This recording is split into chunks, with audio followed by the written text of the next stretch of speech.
Jackson? Jackson. Bussanmas. Bussanmas. Yeah. Gotcha. It was spelled a little strange, so I wasn't even gonna try. The N is silent for some reason. Gotcha. But, Bussanmas is the way to pronounce it. Fair enough. To you. Fellow beer drinker, appreciate that. So, I got the Stella Artois Midnight Lager, and you get a good old Guinness Draught. Yeah, can't go wrong with the original. Prefer the nitro can though, or Yeah. Well, I prefer an actual draw. Yeah. That's the way to go. Gotcha. It's hard to find 4-packs. It is. Sometimes It's kind of a pain in the ass at the grocery store, but yeah. Yeah. So I'll go through and buy the 12 packs of bottles even when they're on sale. Nice. Yeah. So you're a welder. You got deep roots, family history here in Norwalk. I just scrolling through Facebook, and it's just like, Yep. like everybody seems to know who you are, and you seem to know who everybody else is. So Bussanmas, let's start with that.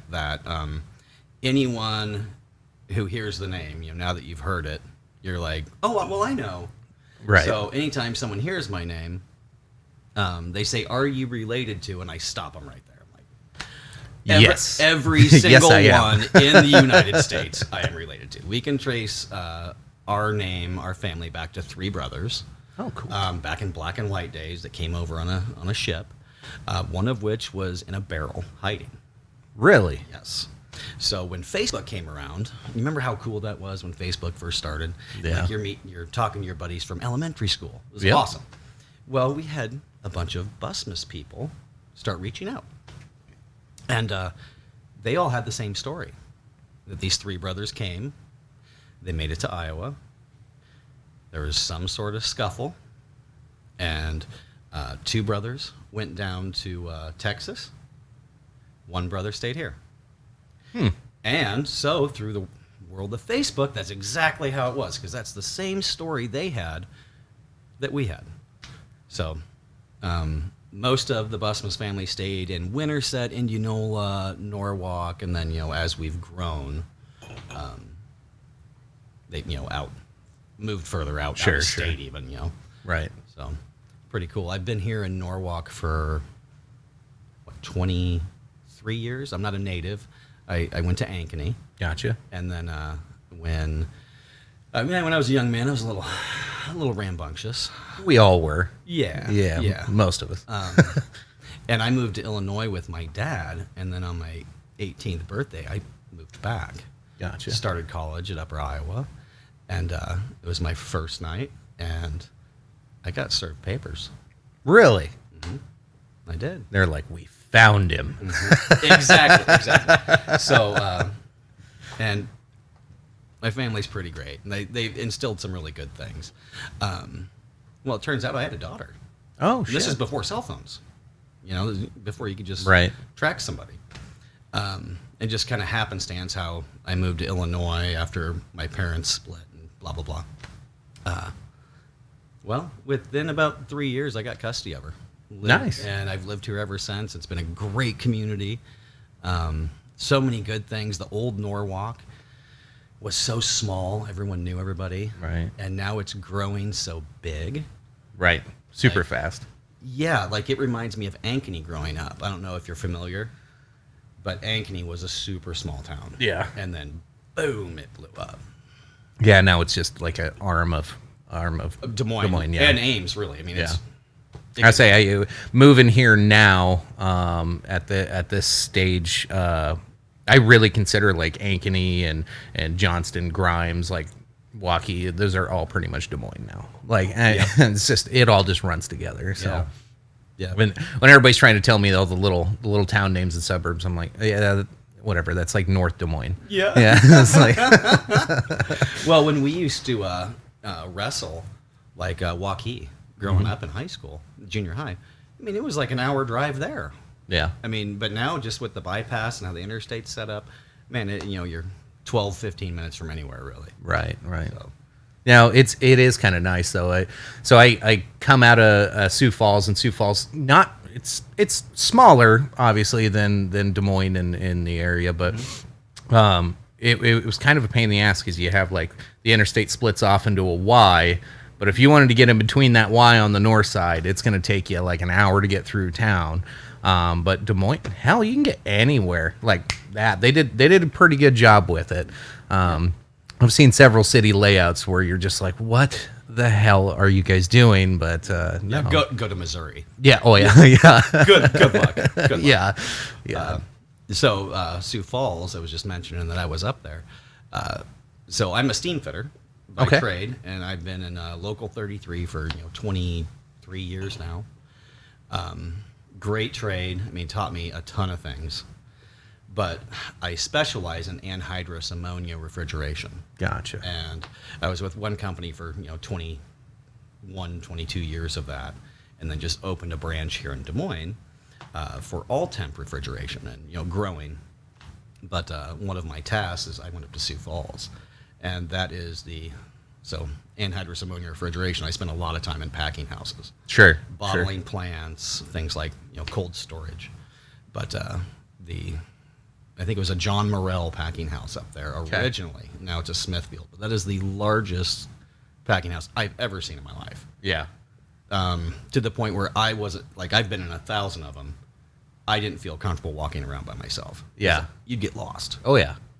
Yeah. Yeah. Right That's there why at the foot of the falls. That one was that was the one that made national news because that was one of the first packing plants that got hit with COVID last year. And that's why the national news was like freaking out about South Dakota. Of course, the governor is all politics and whatnot, but take all that aside. But like that, it impacted the entire city of Sioux Falls and all the surrounding communities because somebody worked there. Yeah. Like it's so huge and so many people. Like, it was a big deal.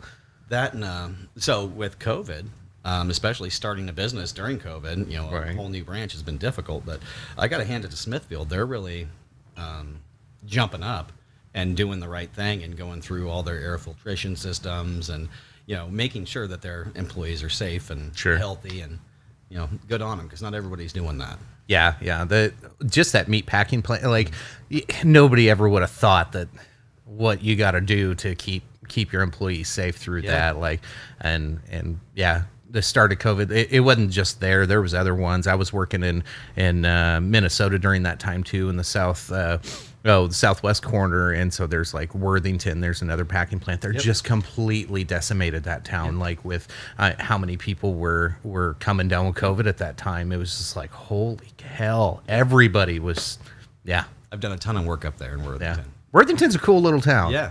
It's an interesting little place. There's a cold storage facility up there I've worked at 1,000 times. Yeah.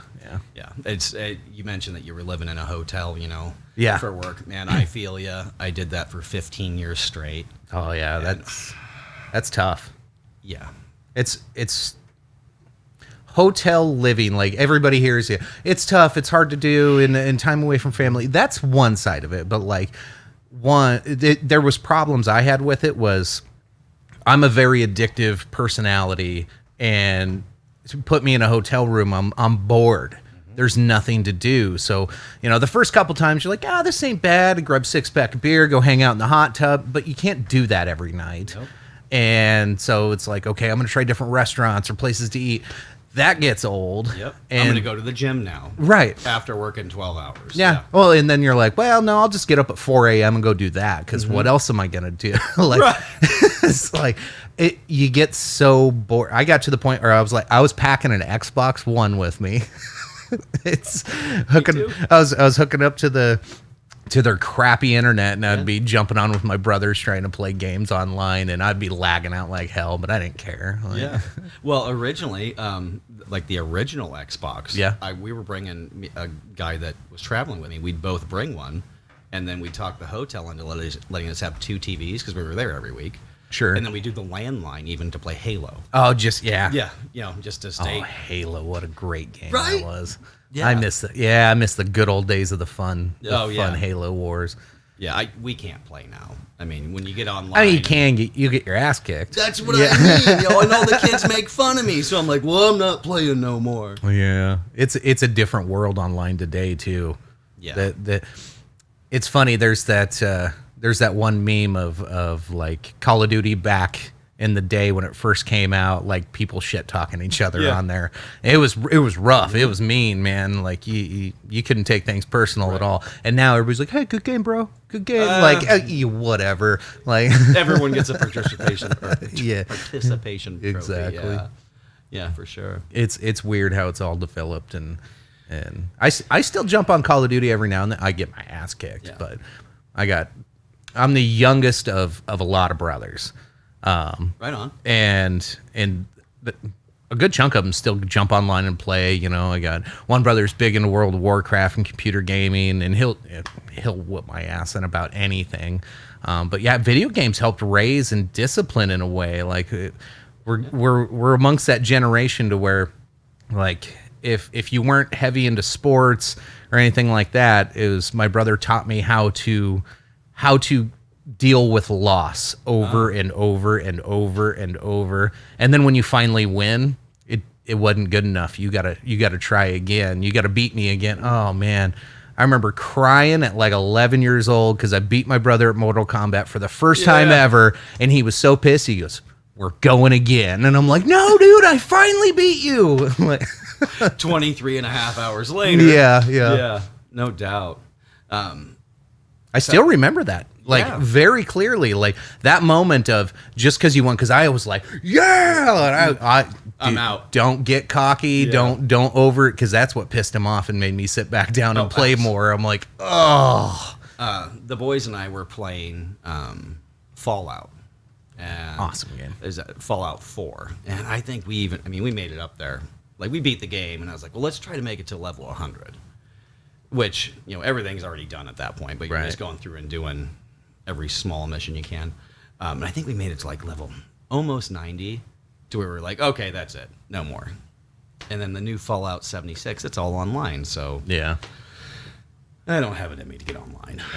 no. Some of those games online only gets a little rough. Yeah. You don't learn the game. You just Right. yeah.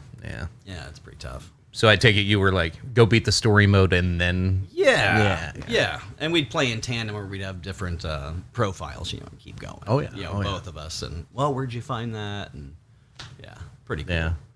Yeah, it's best video game of all time. What do you got? Well, I got to go OG then. I mean, Super Mario Brothers is the best video game of all time. Yeah? It united a generation. Now, it was the first, besides Atari. And I think there was a little bit before. There was one before that. I don't remember what it was.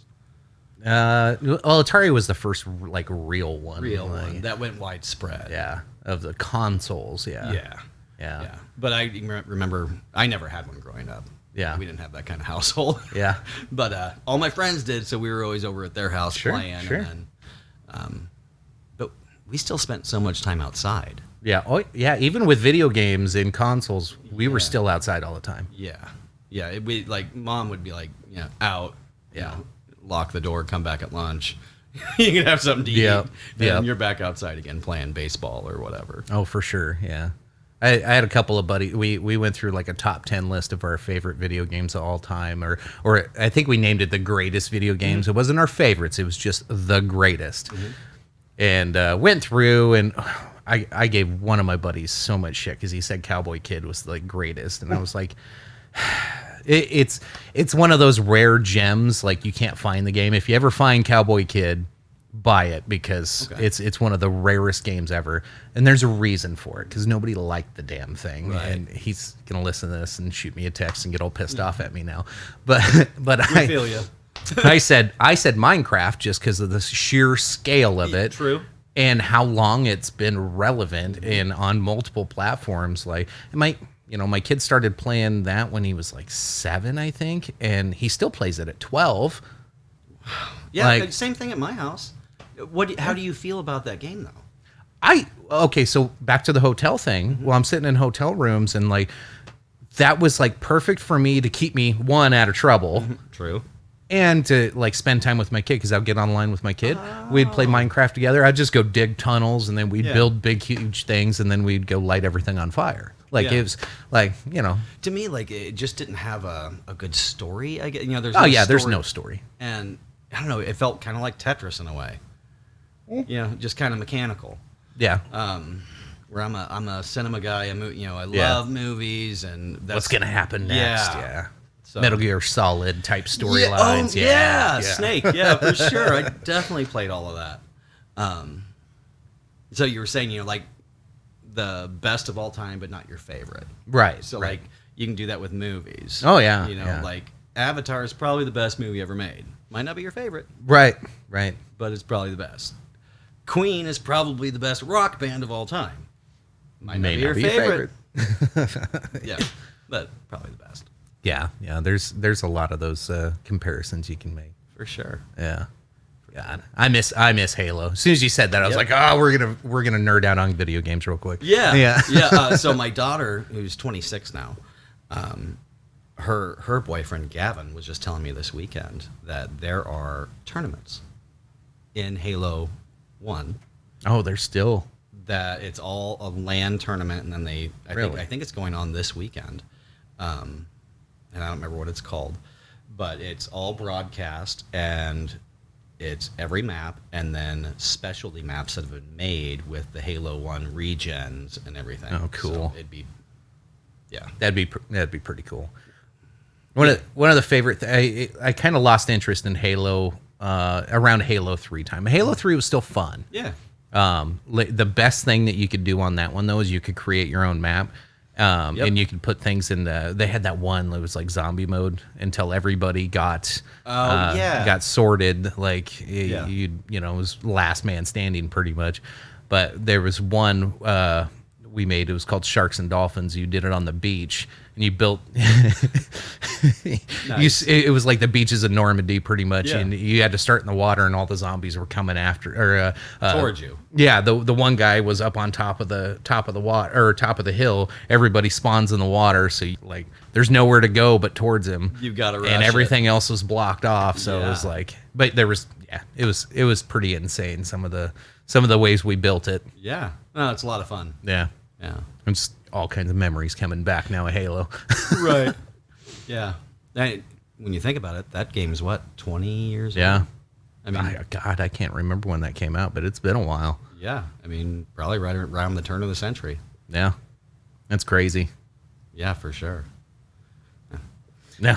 So, video games. Yeah, we got that out of the way. Sorry, everybody who's Yeah. not interested in video games.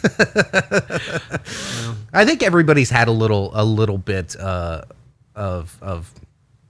I don't know, influence in the last 30, 40 years of some kind of video game experience, whether it be old arcades or consoles or You remember PC. when that was a thing? Yeah. Arcades? Yeah. Gosh, that was cool. Oh, I miss that. Uh-huh. Yeah, how exciting that was to go into one. Laser tag. Yeah. It's so weird. I took my 12-year-old and I can't remember. It was somewhere I think it was in Mankato, Minnesota.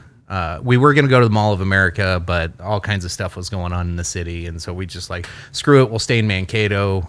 We got a hotel room and just vacation there for one weekend, just for the hell of it. And they had an arcade right across the street from the hotel. It had the laser tag. It had all that stuff. He loved laser tag, but the rest of the arcade, he was like, Dad, why do people do this? I'm like, Right? this would have been like the dream for me growing up. And he's just like, yeah, this kind of sucks. The nostalgia for us Yeah. is one thing. There's a bar downtown called Up Down, Okay. and it's all vintage video games, and it's a pub at the same time. And that's Nice. I've only been in there once. So it's kind of like a Dave and Buster's, but yeah, but like privately owned. probably more authentic. Yeah, Not privately so, owned. Not so corporate and weird. Yeah, that's my jam, anyways. Yeah. Yeah. So now that you guys are new to the area, what restaurants are you going to? So we're kind of hermits. So we haven't really gone out hardly anywhere. Sometimes I will when I'm out when I'm out working and want to go grab lunch, but usually I just grab something on the go because I'm just rushing to get the day over so I can get home. It's like get my shit done, get home. But no, if it's I've been looking at some of the places here in town. I saw there was a Italian steakhouse or something here in town. There's a Johnny's. That's a good one. I love Mexican food. I saw the Mexican restaurant and been wanting to try that. But otherwise, yeah, we don't go out much. Sometimes we'll go out to a bar, once in a while and have some drinks. And if they have food, yeah, sometimes I'll get it. But I don't know. My son's got a bunch of food allergies, so as soon as we found that out, like he's kind of been that like there the whole time, and now he's 12, so it's like. He can, I can go out and eat something. It's not a big deal. He can figure out what he needs. Yeah, he can eat whatever hell he wants now. But yeah, we haven't adapted back into normal life of going out to eat. Gotcha. So a couple favorites around here for you. So I don't know if you've been to the Chicken in Orilla. Fantastic. Right between Norwalk and Cumming. So very close to where you are. On the south side of Des Moines, there's some gems that are family-owned, been around, 2-3 generations. Barada's is one of them on South Union. Okay. Italian place, fabulous, and you can go there for lunch for $12. And amazing food. Tamia and Sons, another one on is that Indianola? I can't think of the road. Yeah, I think that is Indianola Road. Okay. It's south side of Des Moines. Italian place, again, I think second generation. Nice. Fabulous. So from South Dakota, have you had a tenderloin? An Iowa tenderloin? So I'm originally from Nebraska. I did. I had a bunch of jokes made for that. Yeah. Fair enough. Yeah. But George the Chili King on Hickman and Merle Hay is my favorite tenderloin in the area. It's fabulous. I got to get out. I got to try some. I got to try some places. So we had Josh over yesterday, and did that show with him, and yeah, he's like, we're what the winery outside of town here. I'm trying to remember the name of it now. Somerset, Indianola. It starts with a C. Is that Cedar Ridge? Is it Casper or Corp? I don't know. Jasper Winery. No, that one's. Anyway, there's a winery just outside of town here that he's going to be playing at towards the end of the month, and it's a free show. And then they have like all kinds of different beers, wines, and all kinds of stuff there. So Josh, Joshua Sinclair. I know that dude. Do you? Yeah, we went to camp together. Oh, cool. Yeah, for sure. He's awesome. Of course, I know that dude. No. Yeah, awesome person. Yeah, I just saw him on the Iowa Live or the news. Yeah. So. Yeah, he came over. I was hoping he could stick around a little bit longer. He said he had to be somewhere around 6:30, so it was kind of short. It was like 30-35 minutes. I had this million list of questions in my head, and I was like, oh God, I don't have enough time to answer or ask all those. Right. And I was like, musician that's been around as long as he has, with the experiences he has, and then it's like you got all the COVID things, so that was like. Shit, I don't know where to start. I don't know where to end it, but I'm just going to just ramble off questions until we run out of time. And that's pretty much what we did. Well, cool. So, like I mentioned, I met him at camp 25 years ago, probably. Nice. And his brother and him had a band called Little Mojo. Yep. And I still have both of their CDs and all of their music burned onto a flash drive. And a lot of my friends love it. Like there's a Freedom. What's the other? I can't remember. But man, he's a talented cat. He is. He always has been. Yeah, he brought his guitar with him, and he sat and held it the whole time. I was like, well, shit, man, you gonna play? Get on it. Yeah. So, he struck it up there for a little bit. It was actually really good. I listened to some of his stuff before he came over, just so I kind of had an idea what I was getting into, and cool dude, and super talented, and I'm not a huge country fan, but even some of his songs, I gotta ask him. I wanted to on the show, but he's got one song called "My Doll and Whiskey." I don't think I've heard that one yet. I was like, I want to know the story behind that one, but I'm not sure he wants it recorded. I'm happy for all of his success that and continued success, because he's a good steward for not only Iowa but our area. And yeah, oh yeah, very very humble and respectful person too. Yeah. Like Yeah. And some of Yeah. you want to represent the humble. Yeah. And that's one of my things as well, is like when people, you're from out of state, and when you think of Iowa, people are like, whoa, those bunch of hicks. Man, Iowa's great. Yeah. This place rules. I mean, our winters can be a little hard, but there's no nicer people, there's no better food, and really, besides the 3 months where it can get super, super cold, Iowa's kind of the place to be. I love it. Yeah. And honestly, when I was real young, we lived in Algona for like 6 months. Oh yeah. And my only memories, and I wasn't that young, but like that, all we did, it was in winter to spring, and then we moved back to Nebraska in the summer. But like all I remember is ice fishing and crappie fishing. Oh yeah. Like that's all I ever did the whole time. Like, yeah, school, whatever. Like I hardly remember anybody there, from school, but it was the fishing up there, like the northern pike that we were pulling out of the river. Like we found a little hidden, like little pit that was supposedly drained and never restocked, and I'm pulling walleye out of that thing left and right. My brother's like, "Don't tell anybody." Like those are the great. We filled our limit on crappie back then, like within fantastic. 2 hours. Yep.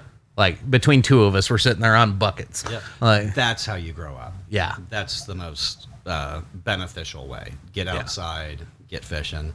My oldest boy, he's 14. The second he gets out of my truck, every night, he's on the four-wheeler, fishing poles on the back of it. Nice. Make him wear a helmet. But he is hitting farm pond to farm pond, up and down the gravel road where we live. And a couple buddies meet him out there every night. Now, they'll play video games. Sure. But other than that, man, they get up Saturday morning. Let's go. Yeah. And sometimes I won't see him. I'm like, dude, are you hungry? Yeah. Do you want to eat? Nope. Hey, bro, you want some food? Yeah. Like, nope, they're biting, Dad. Okay. So That's he'll awesome. send me a picture, with his fish, and it's great.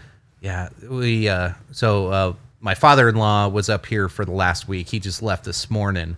But we were able to take him and my son out and go fishing. It's like once a year around Memorial Day, they get to, like, they're like best friends. My son and his grandpa, like they're like, when they're around, like, we got the Oculus VR headsets. Yeah. They sat down here in the basement almost the whole week just playing with each other on the Oculus headset. Yeah. Grandpa's in his 60s and he's learning VR. I'm like, get at it, man. Whatever you got to, like, he loved it. Like, he was having a good old time. But got to take him out fishing, and Grandpa's never not caught in a fish. Oh, yeah. Except for this time. You got But my shut out. son, he got shut out. But my son pulling him in left and right to the point where he was almost feeling bad for Grandpa because Grandpa hadn't caught one yet. Right. Now granted, he's pulling panfish or Right. a little bluegill and crappie. There's just babies popping out right now, so they're biting like crazy. But my son's having a blast pulling out. He's like, "Dad, there's my 6th. Dad, there's my 7th." I'm like, he's having a blast. I just reeled in my pole, set it down. I'm just watching the boy have fun. That was more enjoyable than any fishing trip ever. Yep. Just watching him have a blast. And Grandpa, I'm sure, is of an age where that's the same place he was. Seeing that and feeling happy for his grandson, that's awesome. I'm not a huge fisherman. I'll go fishing. It's not my passion, but guys want to go cast a line, I will. I just went down to Florida to help a friend. They bought a place down in Marathon, and I'm I can do HVAC. I'm not. Mm-hmm. It's not what I've always done, but as a pipe fitter, I'm trained in it. They couldn't get anybody to install down there because it's a different world down in the Keys. Like it's island. Two of my brothers lived down in Marco Island area in Fort Myers, and they were HVAC techs. Yeah. And I got to go down there and stay with them for 2 weeks. It is a different world, and that's a different industry. It. So a friend of mine I went to school with, her husband is a hunting guide, but his real passion is tarpon fishing. So they bought a place right on the canal, no air conditioning, and they're like, "How about we fly you down? You just install it." Of course, I can do that for you. Most trades don't work out this well because I worked like a day and a half, and then we spent 4 days fishing. And, yeah. I mean, that it was awesome. Yeah. Catching shark and tarpon and Goliath grouper, and I'd never seen anything like it. It was amazing. It's awesome. It's beautiful. Did you get to so you were out by the Keys or by the coast? So or the Gulf Coast? Marathon is like the middle Keys. Okay. So then how's that work? Because I know when I caught that tarpon, it drug us 1.5 miles into the Atlantic. Okay. It was like an hour and 15-minute fight. Like, oh, nice. and it's. I mean, I've always thought I was pretty freaking tough, but man, that fish whooped me bad. When I was done, I even told them, like, "Hey guys, I'm gonna sit up here, have a beer or 3, and you guys can fish on all you want because I don't want to do it anymore." I don't blame you. Yeah, that gets pretty rough. Yeah. What a good time though.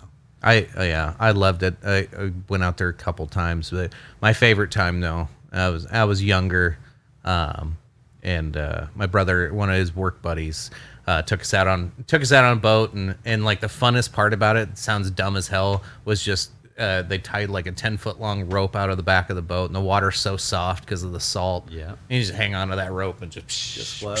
Yeah, that was so much fun. Swimming with the dolphins. Yeah, coming right up to the boat. Like you see those videos online, you're like, oh, that's horseshit. No, that's real. That's real. That's real. They come right up to you. You're like, damn. So we were actually working this day, and one of the guys goes, "Hey, there's manatees down there." Oh, nice. Right at the bottom of the boat. And we go down there, and one guy says, "We'll spray them with fresh water." So you've been in salt water your whole life. Yeah. Fresh water they want to drink. Turns out you're not supposed to do it. Gotcha. Ignorance. We didn't know any better. But spraying that 3-ton monster with water and then just petting him. Yeah. It was the coolest thing. So that's nuts. surreal. Yeah. Like a big puppy. Yeah. Yeah, the sea cow. Yeah, the sea cow. That's what they called them. I remember having to do a book report on manatees in like 5th grade. I don't know why that always sticks with me, but yeah, now you know. Yeah, right? They need one of those "the more you know" banners going across the screen. For sure. Yeah. Time for another? Yeah, absolutely. You gonna try one of those Stellas? Yeah, I'll drink a Stella for sure. Oh, these are my favorite by far. I had a couple of my buddies hunting them down. Yeah. Going in a liquor store. So the liquor collection got inspired because 2 of my buddies were doing like Scotch reviews and doing their own little YouTube channel with them, and they had me come over one night, and one of them's a very, very boisterous. He's quite the character. We all went to high school together. And like, I didn't really lose touch with him. I stayed pretty close to the other one. And then they're like, "Hey, come over. We're going to do like 6 Scotch review tonight." And I'm like, "Yeah, sure. Whatever." Like, come over. Oh, wow. That was quite the experience. Yeah. And like I had done a lot of drinking of, bourbons and whiskeys, in my younger years. And so I really didn't have an appreciation for them. And then you start doing Scotch tasting, and you're actually like cleaning your palate, nothing else. And you're just doing that. And you're like, wow, there's a lot going on here. Even if you didn't like the flavor of it right off the bat, like it starts growing on you all of a sudden. I'm like, okay, I'm getting into the Scotch thing, and then started kind of working our way back from there. And now I'm just like, oh, wow, that was really, really good. I got to get a bottle of that now. Like, and yeah, I just run around buying stupid bottles when I see them and trying to find the unicorns when you can. But sometimes, like Jim Beam Black. Yeah. I hate Jim Beam, but Jim Beam Black is a damn good bourbon. Yeah. Like, absolutely. I mean, honestly, I like 10 High. 10 High's good. I mean, it's not high end by any means. No. But thank you, sir. Yeah. So I'm a Scotch guy as well, and have been for years. And, Glenn Levitt, Glenn Fittich is fantastic. It wasn't until my best friend since before preschool came back from Ireland Oh, nice. and Scotland and brought me back a Lagavulin from the distillery. And I'm telling you, Lagavulin will change your world. I've had I think, an 8-year and a 16. I don't think I've had anything in between. I had the 16. Though the 16 was one of the first ones I think my buddies had me try, and I was like, "Whoa, buddy, that's good stuff." And I kind of like the peaty, the smoky, but not too much. So I got an Ardbeg over here I picked up and A what? Ardbeg 10-year, 8 or 10, I can't remember. It's super peaty, super smoky flavor, and I wasn't prepared for it. And I read I read it, and I'm like, oh, okay, yeah, it sounds like something up my alley. I'll like that. It's a different level of smokiness that if you're not prepared for. So can you, in that same contrast, can you drink IPAs? I can. I don't necessarily always care for IPAs. I don't like them. There's some that are okay. There every now and then. I think West O and Okoboji, they have a good IPA that I can drink 2 or 3. Yeah. I'll be okay. But when they get into these super the double and the triple, and they're just trying to increase the alcohol content, it takes the fun away from beer at that point. Right. You're not drinking a beer lagers. The cooling process. There's a little bit of science that goes into it. I like the darker beers, more coffee flavor. But there's some IPAs that you can pack a lot of flavor into. It's just when the hops overtake it, it ruins the beer for me. Me too. I'd agree 100%. If I want to suck on a hop, Exactly. That's pretty much what some of them turn into. Right. Yeah. And in contrast as well, a lot of people are into wine, and it's lost on me. I'm not a huge wino. I like going to Somerset Winery in Indianola. Sure. Or in the summer on Sundays have blues and food, and there's people out there giving back rubs even. I mean, it's a nice place to be. But yeah, I'll have a glass of wine. That one tasted just like that one. Yeah, that's my. But deal. with Scotch, I can just like you said, I can taste. You can pick up a cinnamon Oh, this was aged in this type of barrel, and it's neat.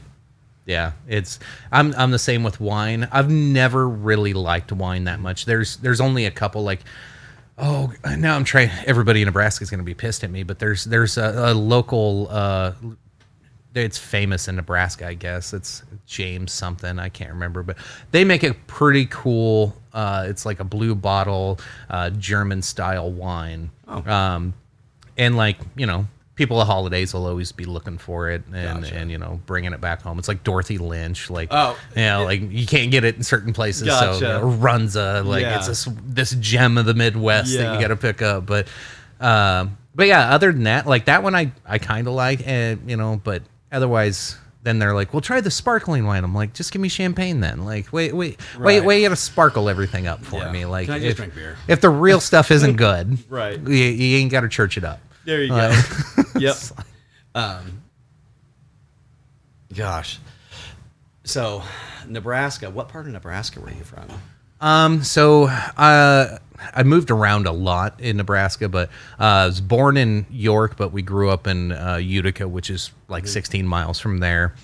Lived in Lincoln for a while, lived in Beatrice for a while, lived in Hastings for a while, Geneva, Fairmont. Fairmont is what I always claim to be my home, though. That's kind of high school year ages, graduation time, the greatest years of my life were when me and my wife got together, moved in together, got our first, living together, and yeah.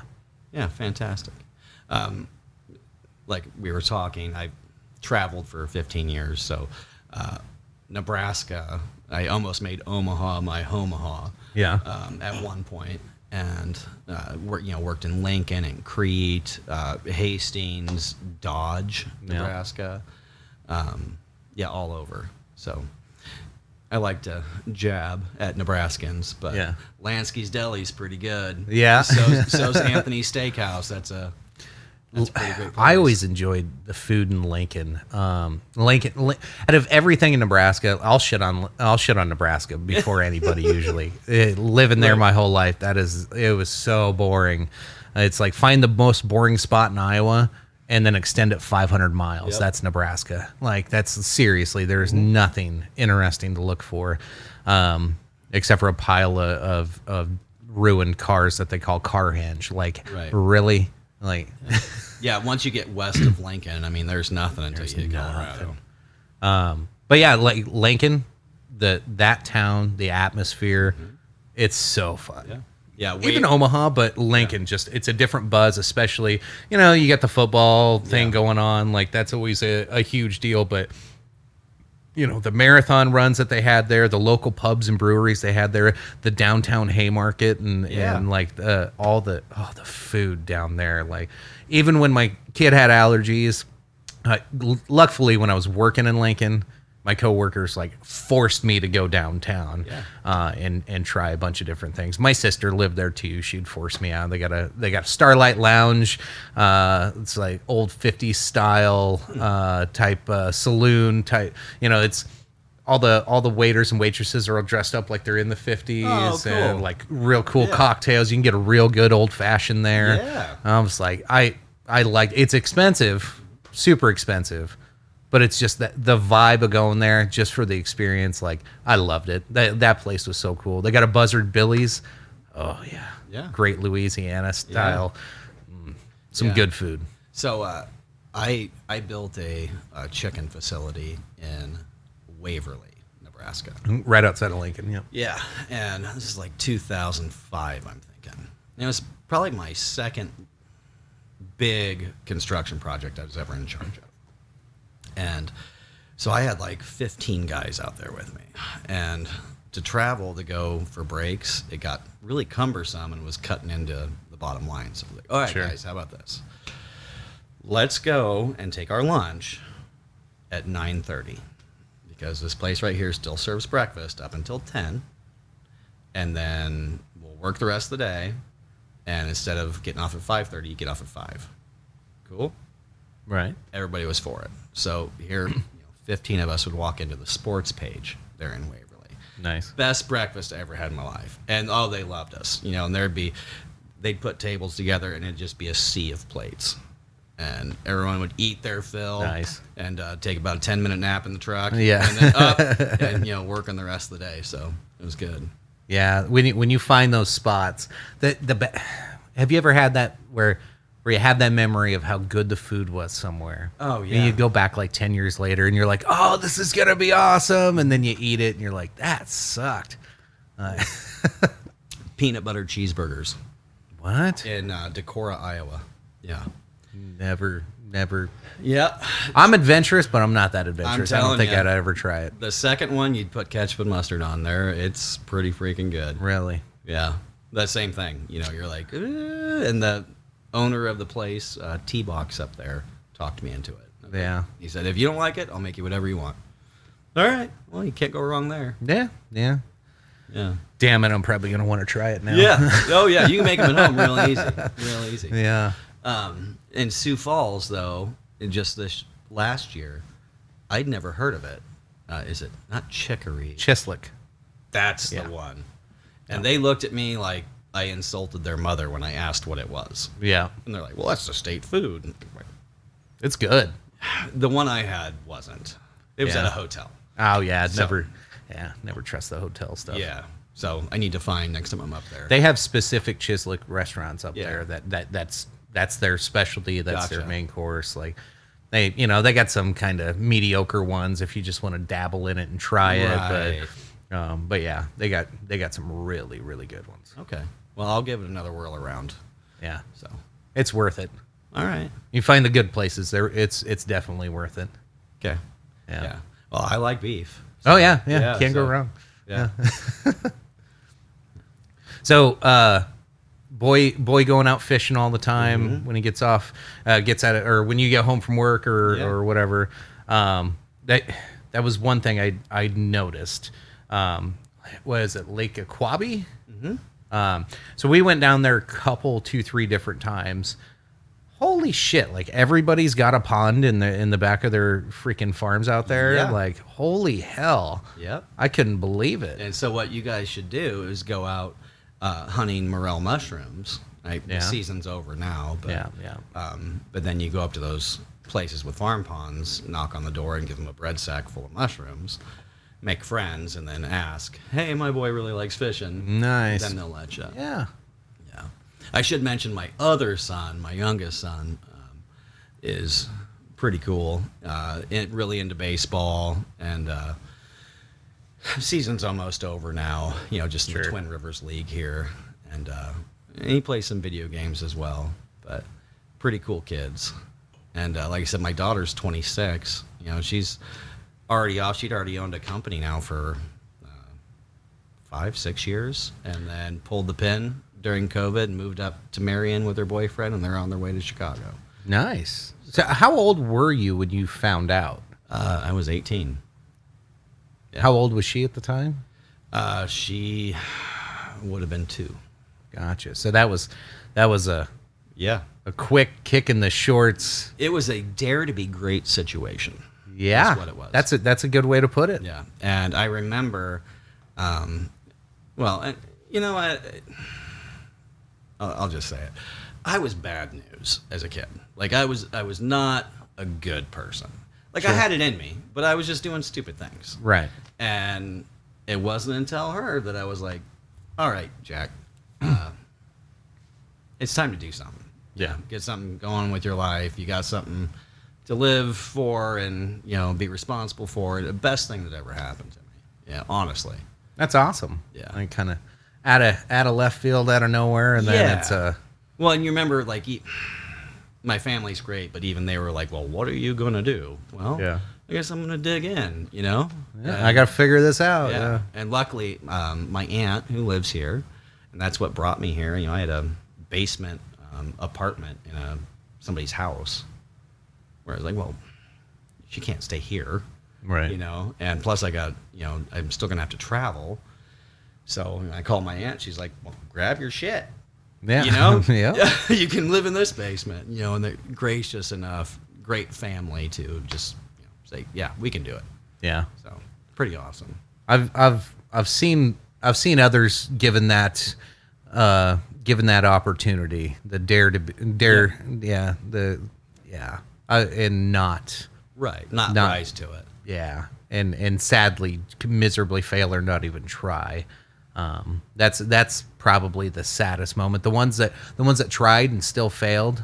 Yep. I still will give all the credit in the world for just At least you're trying. giving a shit. Yeah. Right. Like, And I don't see how you couldn't. yeah, That's your kid. yeah, And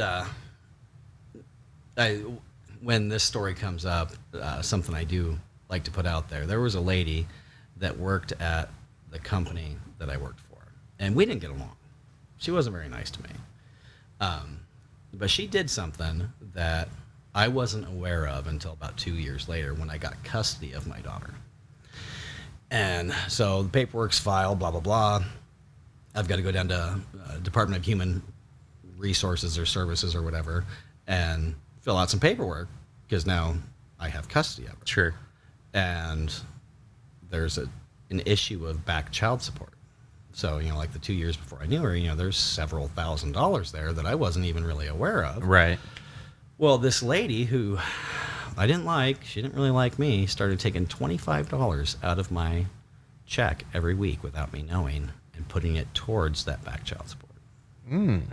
So when I got down there, there was like $130 I had to write a check for. yeah, And the lady at DHS was like, "We've never seen this before." it's like, how do you not owe? Yeah, no one's ever paid off their back child support. Right, And then I started backtracking how it happened. Well, here's this lady who, I didn't like, she didn't like me, but she did me a solid. She really did. it's good people out there sometimes. Yeah, Like, it's kind of even cool. if they don't have your Yeah, down in her heart, she was a good person. that's cool. That's Yeah, a it's really really cool cool. story. Yeah, I haven't seen her in 15 years or so, but Yeah. pretty awesome. You still keep in contact with her mom? No, No. that not a thing. But she has a great stepmom, and Hell yeah. awesome. Good. Yeah, Supportive family now, and Oh, everything yeah. everything you need. Yeah. yeah. Some of those. So I come from I mentioned I got a whole bunch of brothers. I got Yeah. one sister, that poor girl. Yeah, right. But She's probably tough as nails, though. Isn't yeah, she? she is. Yeah, she sure as shit is. But like it's really weird because I've seen like people that kind of grow up in some tough circumstances usually tend to flock together and eventually and turn into some of those rambunctious boys that are out getting into trouble. And I was definitely in that crowd. So my parents were separated as I was growing up. So I really didn't know who my dad was till I was like 12, 13 before I actually like started talking to him. Right. And I might see him every now and then. He was the fat old guy that called me bub. Like that's how I knew him, And then we, later on we built a relationship. But as you're growing up like that, you start flocking to others that like don't have somebody pointing the way for you. Nobody's your compass at that point. My mom at the time was working overnight shifts to make ends meet. Putting and food on the table. yeah, she would get up at like 4 or 5 in the afternoon when we're getting home from school. She'd cook some food. She'd take a nap. She'd go to work 10 to 7, and she'd get home and we're getting ready for school. She'd kick us out the door. She'd sleep until we got home. It was just every day, and she'd overtime.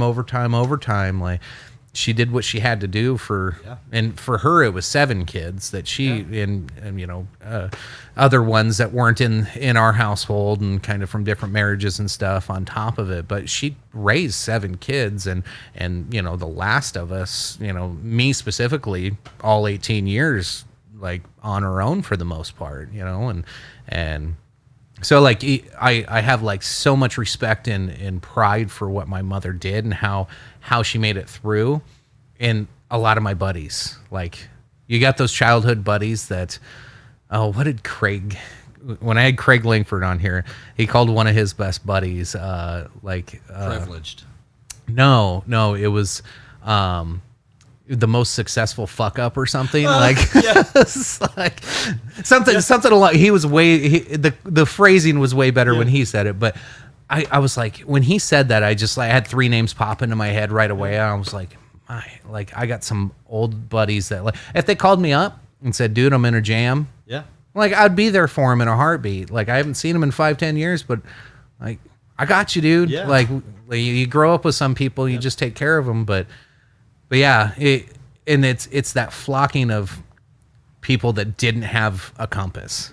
And I don't know if I've been thinking about this, is like, I don't know if that's a thing that you grow up with, and then when you finally get that compass and then you become that compass, do you want to be like, they probably still are missing a little bit of that compass, you know what I mean? Like somebody's still not giving them that direction and not fully, at least. And it's like, I want to do it, but I don't like want that responsibility because I know the hell that comes with it.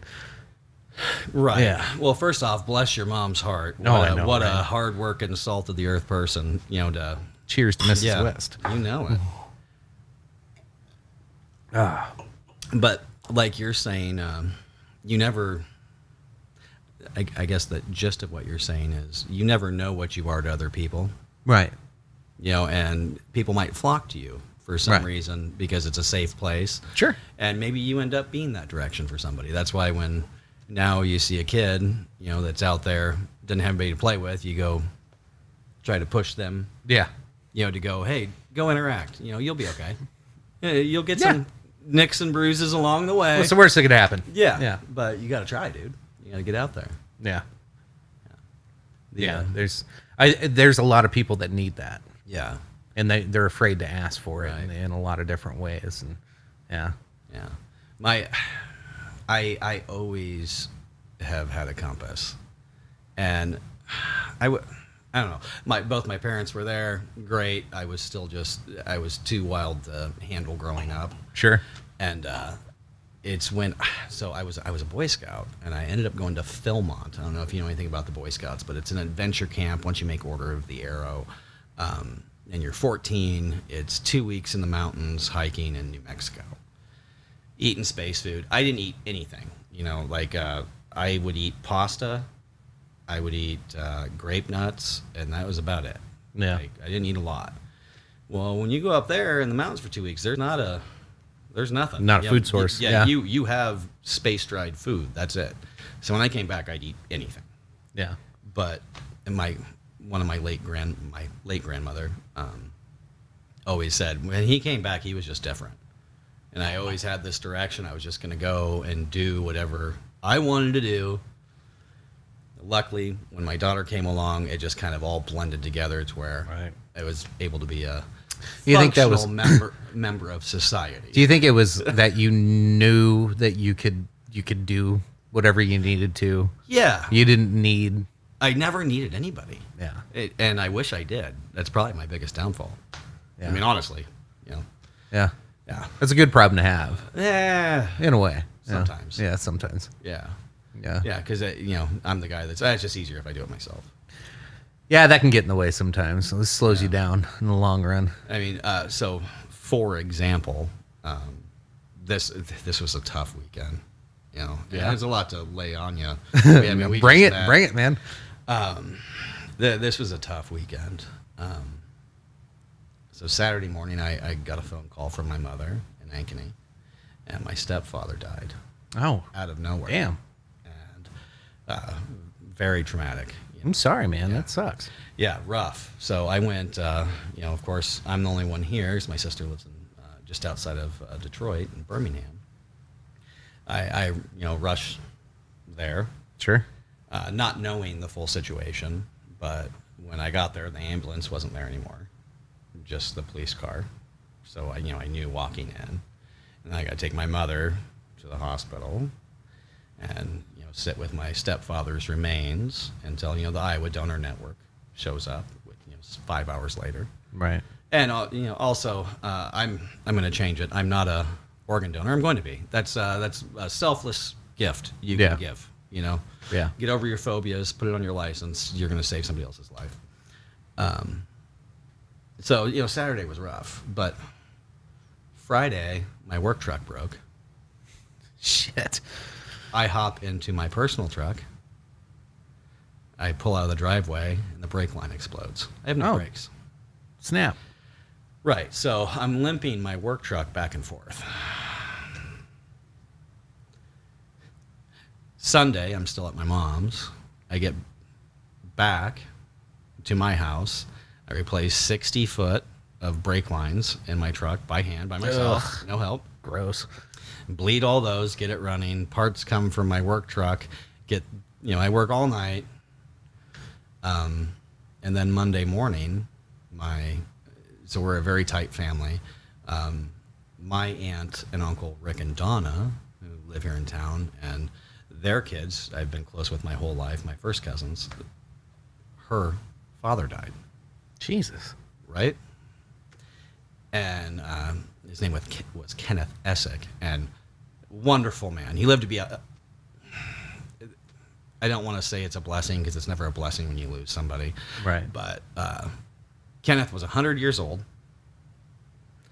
Was one of the toughest, old, stubborn, good-hearted, calm, quiet people you'd ever meet. Yeah. I've known him my whole life. We weren't super close, but as a family, it's just like, stop it. Everybody's got that in their family somewhere. Yeah. You got the one, and you're just like, really? Yeah. Knock it off. Like, and we just lost my grandfather last September. And, that was a rough ordeal. But that's how the park benches came up. Yeah. For the city of Norwalk. Yeah, so I did drive by, I drove by the pizzeria, I think, downtown, and I did see one of the park benches. I haven't gotten up close or anything, but I was like, oh, hey, that's what they were talking about. Like, what brought that about? What's the story behind? It's like I know. I can tell you, we talked about you welding, and I did check out your YouTube channel. We can get into that here in a little bit. But like, what's the story behind the park benches and all that? Life is really about relationships and who you know. Yeah. And just even if it's just word of mouth, but some people from the Norwalk Hometown Pride Committee reached out and asked if I would be interested. And I thought, well, why not? It's not like I don't have anything else going on. Yeah. And I started, we talked about a design and a vision for it. And I'm not a guy that does anything the same way that it's supposed to be done. Right. I'm going to find my You're going to do your own thing. way. Yeah. Yeah. You're going to be that 100-year-old guy. Well, yeah, I hope. Yeah. I hope. That's the dream for all I of hope us. to not suffer. That's what I hope. Yes. There you go. So as I was, talking, and this is, through COVID, so this is all, over Zoom and emails, they said, well, we'd like some park benches. And I'm like, I'm not going to build just a park bench, Right. If that's the case, I'm really not interested, Right. Because there's a million of them. If I'm going to do it, they're going to be handcrafted, 100% by me, 100% welded by me. Nice. And they're like, go for it. So I did. And they brought up, some signage. And, through this process, I'm having to learn how to make YouTube videos. It's not something I'd ever done. I played video games, but, Yeah. I took in a video with my cell phone before and sent it to somebody of, something. But yeah, so through the winter, I started building them and making them. And then they brought up the signage, that they wanted to put my name on them. And I'm like, it's kind of Providence, that Grandpa just passed and he was just the most awesome dude ever. Yeah, he's missing this finger, got it cut off grinding mink. Yeah. He was a character. I mean, you couldn't help but love that old man. And he's the guy that taught me a bunch of life lessons. Really did. Yeah. And the hard way, to the The right way. Yeah, your best friends that will tell you, hey, dude, I don't like what you're doing. Yeah. I still love you, but Right. knock it off. That was him. So I brought it up to them that I would just assume not have my name on it. I'd like to put it in memory of my late grandfather, and they were so gracious and so awesome to work with. Oh, that's awesome. Really, really great people. They came out for the dedication a couple weeks ago and were laughing at all of us because all the Bussanmas, as we call them. Yeah. That's the plural for Busmas. The We're out Bussamai. there, the Bussamai, and we just take up the whole area. Yeah. And That's cool. I found a bottle of Grandpa's old whiskey, which was Walker's Deluxe. Walker's Deluxe. And you want to talk about it's a couple steps below 10 high. Okay. I was like, is this worth looking up? Yeah, no, it is not good. It is not good. I've drank a ton of it in my life, but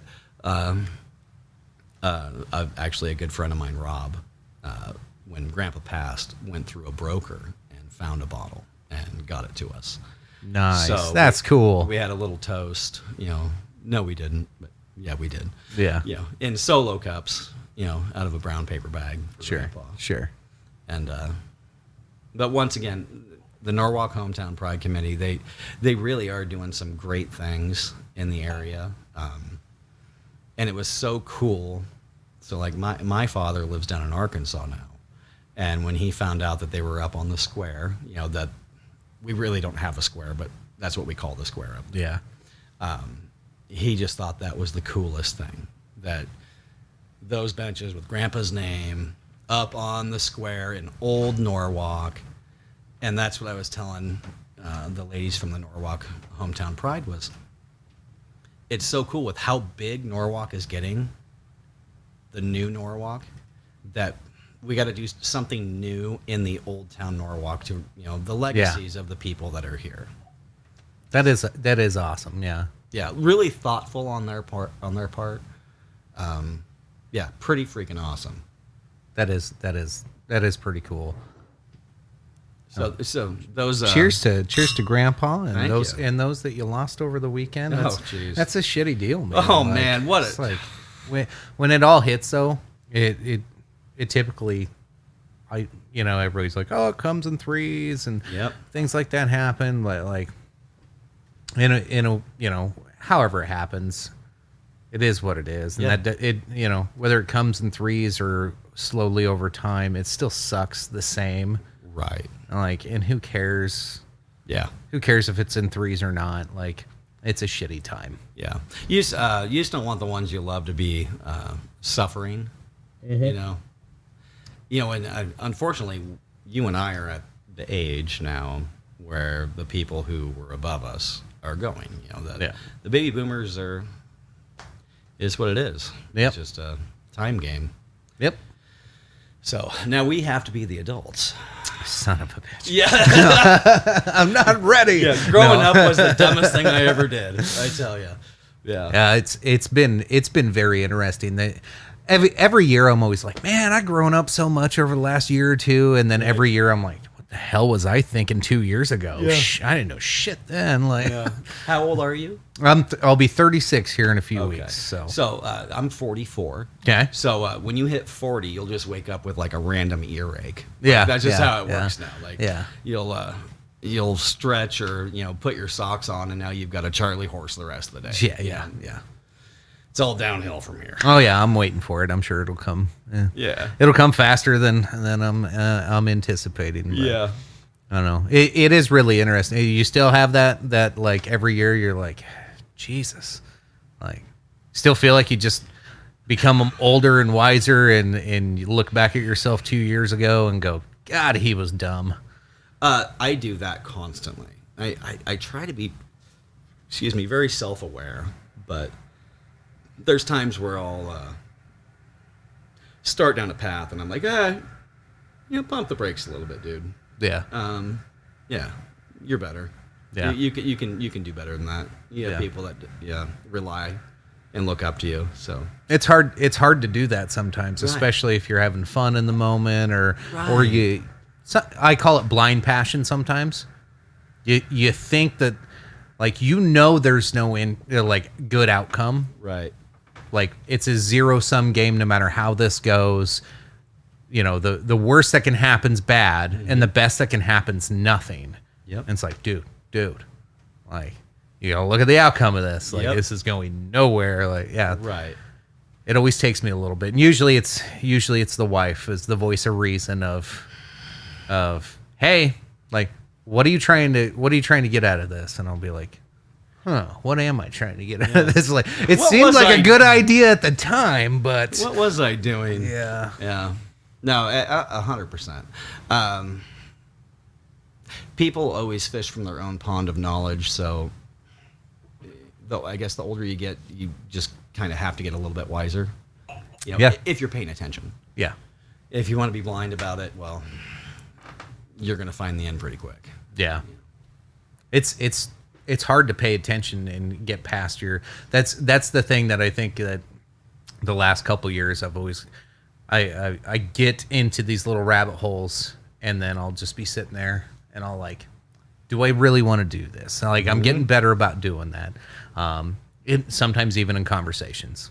I've kind of put a couple of stances this year on. I used to entertain thoughts and conversations with some of the, I don't want to say despicable, but people that I know I'm never going to change their mind or or that I'm never going to extend any help to. It's a waste of breath and yeah, I don't know, right or wrong, like I've kind of turned that page and without being rude to some people, like I've changed it and instead of just calling somebody dumb or stupid or I've changed the phrasing to low quality person. Yeah, okay. Yeah. And when they don't understand that, it proves my point. and I don't have to continue a conversation ever again, and I can walk away because I was right. But if they go, the hell do you mean low quality person? And if they see that and go, oh, like, because that's deeper, it's harsher, it's almost meaner than calling somebody It's stupid. like I'm disappointed in you. Yeah, it's a disappointed dad talk. Yeah, Yeah, for sure. But when they see that, then I see, okay, this person has hope. Yep. They know that, like, how I'm seeing them. Right. Now maybe there's still a chance to have that conversation, but otherwise that's kind of my one-liner now to know if I'm going to talk to somebody anymore or not. Gotcha. Well, it's like, you really don't want to talk politics or religion with people. Right. And because they're ideas, and it's hard to change an idea. So my point is, I wholeheartedly will support you having an opinion. Yes. Please make it educated. Yes. That's all I care. And don't belittle mine. Yeah. Because mine are in fact. Right. That's where I try to base everything. I can have a political argument or discussion with somebody, but if you're just going to do what you saw on Facebook, Yeah. I'm going to go the other way. It's not worth my time. You're a follower. You're not a leader. Yeah, it's not worth my time. You know who Dave Smith is? I feel like I do. He was a comedian. Now he's kind of like a big libertarian. He's getting more into libertarian politics. And again, not trying to talk into politics here, but he kind of had one of those like aha moments. I was listening to a podcast he was on because he went on Joe Rogan, and that's Joe Rogan's one of the latest incidents of when he was talking about the mask and Fauci, or no, the vaccine and Fauci, and got everybody all in a tiffy. But he had said something. He was on another interview, and they asked him about it, and he goes, well, that thing was on its side, but he's like, I wasn't trying to talk through any of that. I didn't want to, like, I am not going to be able to tell somebody things that I've learned over a lifetime and several years of research and study, and the facts that I know and the anecdotes that I have. I'm not going to be able to sit there with somebody in a 1 to 3 hour podcast and be able to change their mind on those. So why waste my breath on that? Mm-hmm. Let's stick to substance, facts, and maybe that person may come along and start researching some of it on their own if they're wanting to open their mind. Otherwise, no. Otherwise, their nose is to the bullseye. They're going after anyways. They don't want to learn anything. Yeah. And once again, Rogan is my absolute favorite. The guy is amazing. He's great to listen to, yeah. And I love that people have an idea of him. They're like, oh, well, he's right wing, blah blah. Well, no, he's not. No, he's not at all. Yeah, he's very progressive. Yeah, well, and other than guns. Yeah. Well, and if he doesn't know something, I've heard him say it many times. Yeah. Oh, I was wrong. Yeah. Well, shit. You like, oh, that's how that works. I joke with some of my buddies. I'm like, well, like I can be even more wrong than Joe Rogan because I don't even have a Jamie. So right. Oh, for sure. Yeah. Bring it up. I can't even say like bring that shit up, Jamie. But like it's like I just gotta go off of pure memory. He at least has somebody pulling up Google for him. Yeah, constantly. In fact, I stopped. I used to watch him daily. On the Spotify thing kick you. Yeah, and then I'm like, well, I'm not downloading another thing. I don't have a Twitter. I don't have time to twit. I say the same thing. Yeah. I mean, Facebook is enough, to keep up with.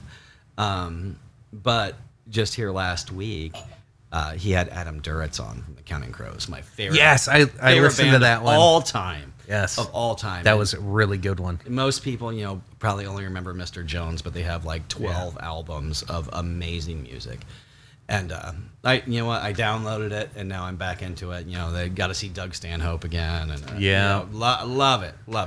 I see his little clips, and I love that he still does those like little clips on YouTube, because that does get me to go back into Spotify, because I really don't like Spotify. I honestly do not like the app. Like I have YouTube Premium, so like I just download everything on my phone. Boom, done. And it's there. I can download the video, whatever. Like if I got to get on a plane, like I can have everything done. I don't have to worry about anything. it's way handier in like I know Spotify has some of those, but there's hardly any video options on there. And like other than Joe and some other podcasts I've never heard of, like I just So it's nice that he does that because then I can go okay. Yeah. Now I need to turn over it. It's I used to listen to him almost every single day. Yeah.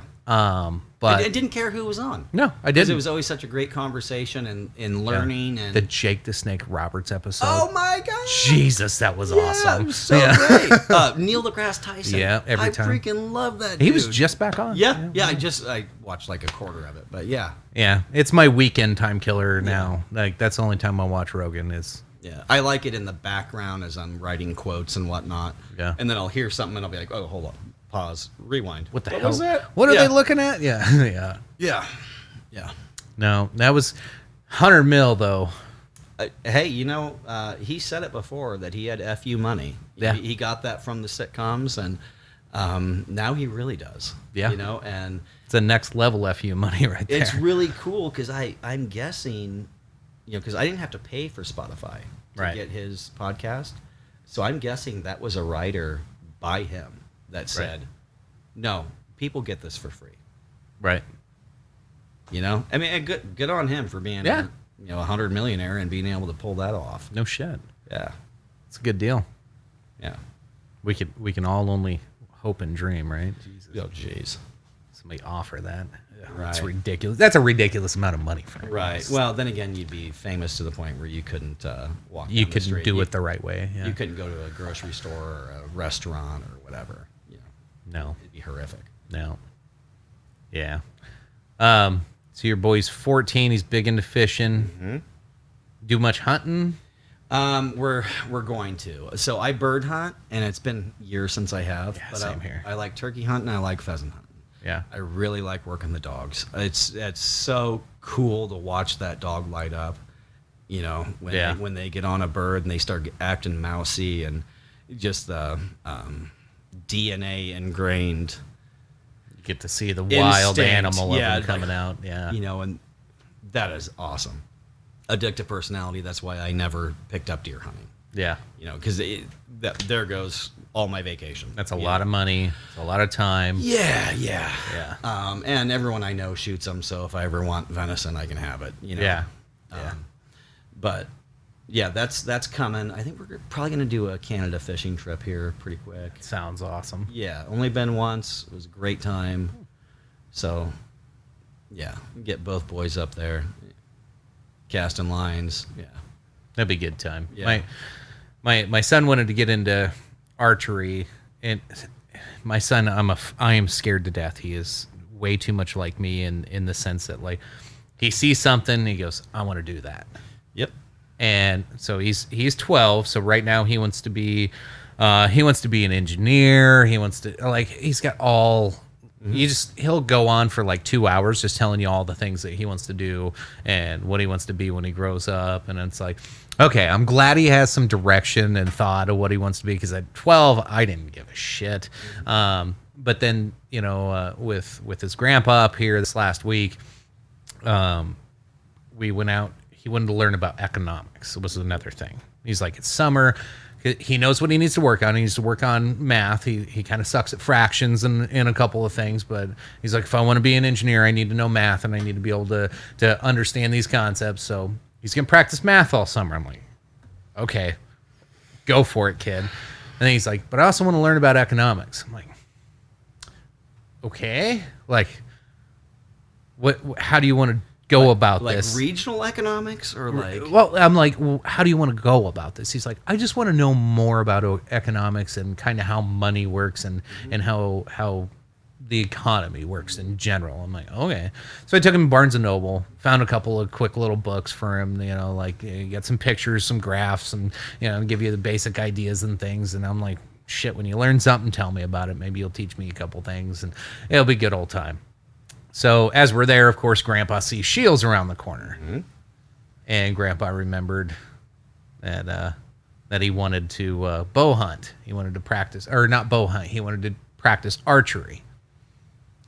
And so Grandpa talks me into going over there because I'm always looking for 556 and so we go around the corner, and sure enough, I didn't find 556, but I found some 57, so I was pretty happy with that. But and then we see all the bows hanging, and we're like, well, let's just go over and take a look. And have my kid, he grabs one, starts playing with it a little bit, and the guy comes over. I'm like, all right, like, I want one that's able for him to grow into, like, recommendations were, we're 15, 20-pound draw. Yeah, like, I want a low draw that can go into a high draw. I want to be able to adjust this. Like, if he doesn't want this in a year, that I can just use it. And I can just adjust it for myself. So we found one. We go up, and he's like, well, let's get him measured up and whatnot. And I kind of look at Grandpa, and Grandpa looks at me. He's like, let's do it. That's the one. And we're like, all right, get over here, kid. And they start measuring. And he's like, are we doing this? Like, the look on his face is like, are you shitting me? You guys are buying me a bow? Like, so, yeah.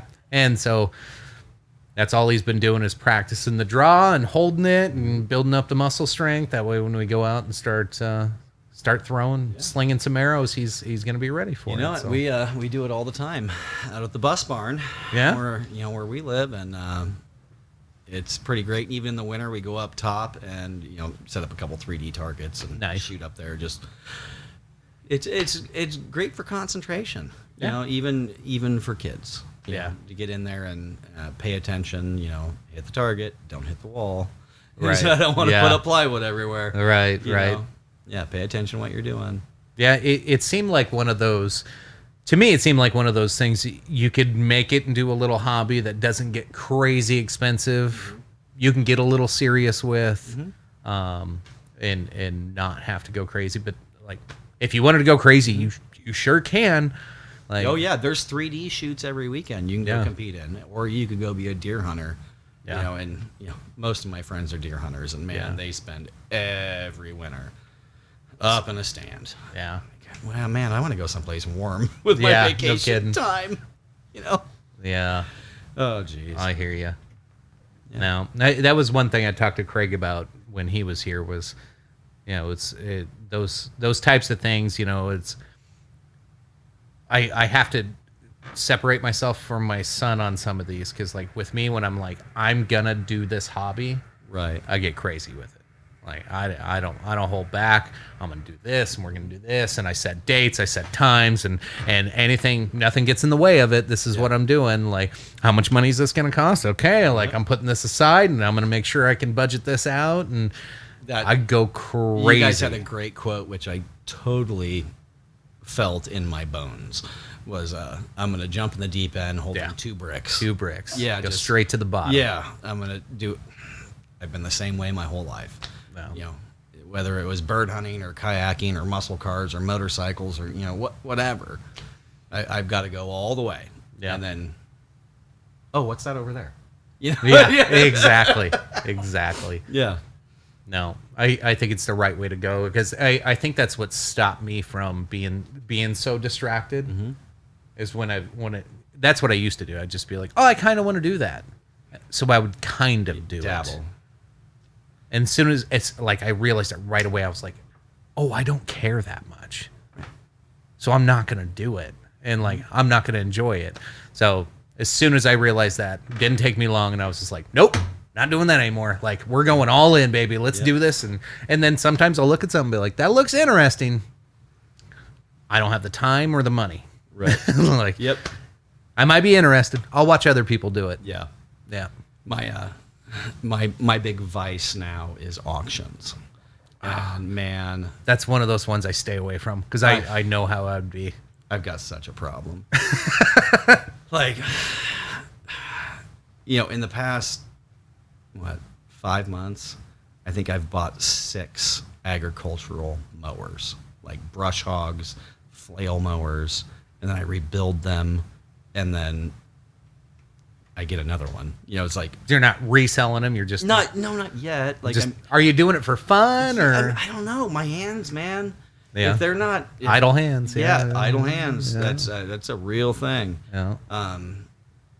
And that's with the YouTube thing. That's kind of how that's working. Is like, well, I'm doing it anyways. Like, I can't stop myself from not doing it. Right. I have to have a project. If I don't have 30 projects going at once, I wouldn't know what to do with myself. Sure. I have one speed. Well, two. I have all the way forward or stopped. Yeah. You know, that's it. So